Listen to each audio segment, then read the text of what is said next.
Welcome to my channel. If you love your true crime dark, a little messy, and proudly queer, you're in the right place. And while you're here, be a dear.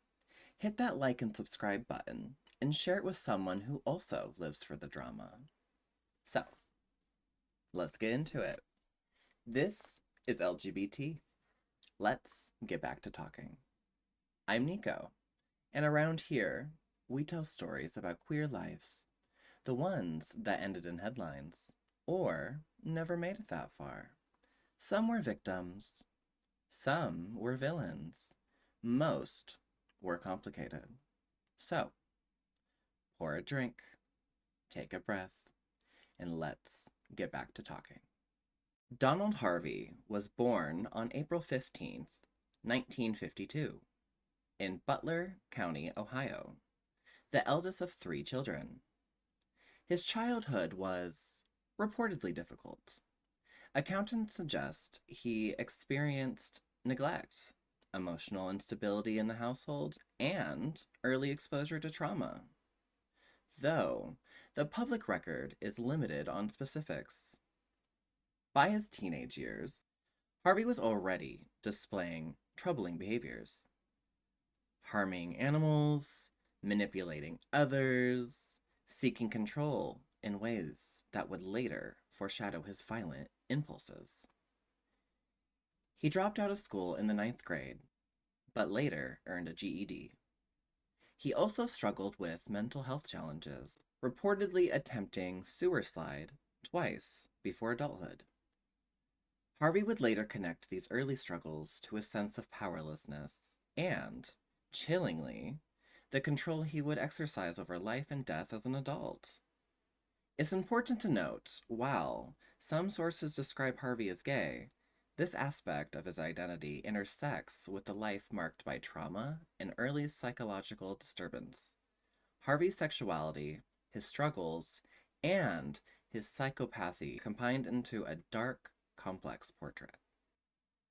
In 1970, Harvey began working as a hospital orderly at Marymount Hospital in London, Kentucky.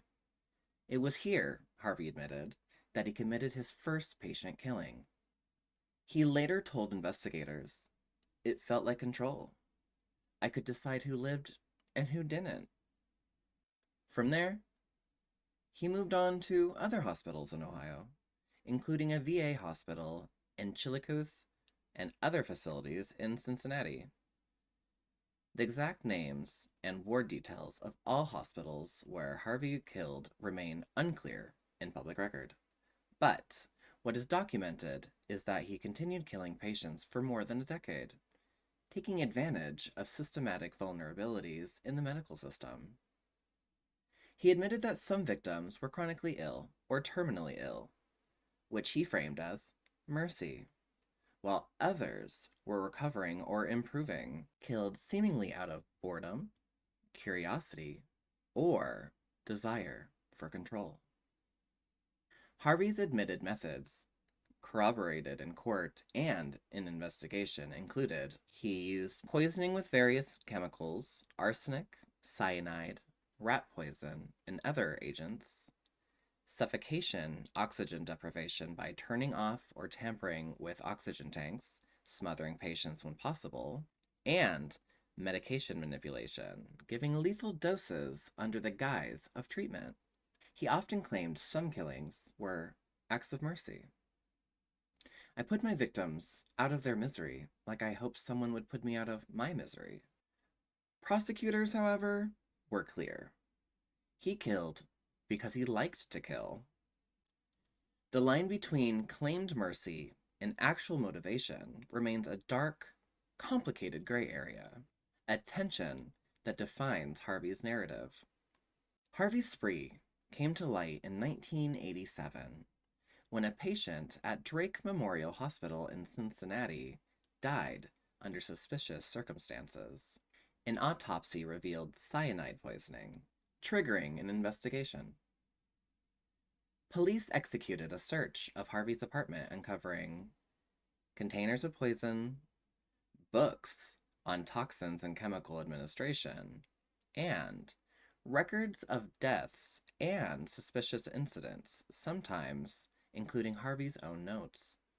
While some reports describe this as a full diary of victims, public verification of every entry is unavailable. What is clear, however, is that investigators had enough evidence combined with Harvey's own admissions to stop the killings. Donald Harvey confessed to 33 to 37 murders during interviews and court proceedings, but also claimed up to 54 to 58 victims in various statements and through his lawyer. He spoke of his killings in a matter-of-fact tone, admitting a blend of motivations: mercy, curiosity, anger, and the sheer power of life and death. He sometimes justified his actions as relieving suffering. Other times, he admitted that he killed simply because he could. He acknowledged that the legal system and society would judge him, but in his mind, he was exercising a personal form of justice. There was 37 confirmed victims. Most were hospital patients, many elderly, many chronically ill or recovering. Harvey claimed dozens more. Some may have been neighbors or acquaintances, but public verification is limited. Hospitals were largely unaware of what was happening. Mortality among vulnerable patients was often seen as natural. Autopsies were not always performed. Embalming masked poisons, and oversight was minimal. Harvey exploited trust, access, and procedural gaps with devastating effect. Harvey pled guilty to 27 counts of first-degree murder in Cincinnati and additional counts in Kentucky, ultimately receiving 28 consecutive life sentences. In court, prosecutors highlighted that while Harvey claimed mercy, many of his murders were deliberate and sadistic. The contrast between his narrative and the official perspective adds to the chilling complexity of the story. Donald Harvey was attacked in prison on March 28, 2017, and died March 30th, 2017, at age 64.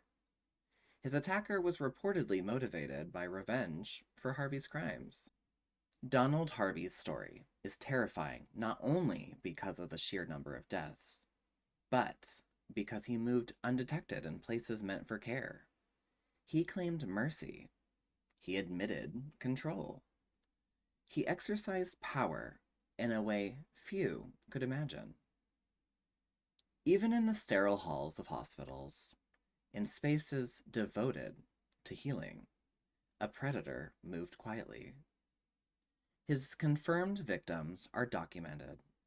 His claimed victims add a shadow of uncertainty and horror. The story forces us to confront uncomfortable truths: vulnerability in institutional care, unchecked power, and how trauma and psychology can manifest in horrifying ways. Harvey's victims, confirmed or claimed, were real lives, real families, real grief. You've been listening to LGBT. Let's get back to talking. I'm Nico, your host, your narrator, your slightly too interested gay friend with a microphone. And every week, we dig into queer lives, brushed out of the margins, the victims, the villains, and the beautifully complicated ones who live in between. If you like tonight's story, go ahead and follow, subscribe, leave a comment, or just whisper sweet nothings into the void. I hear everything. Until next time, pour a drink, take a breath. Let's get back to talking.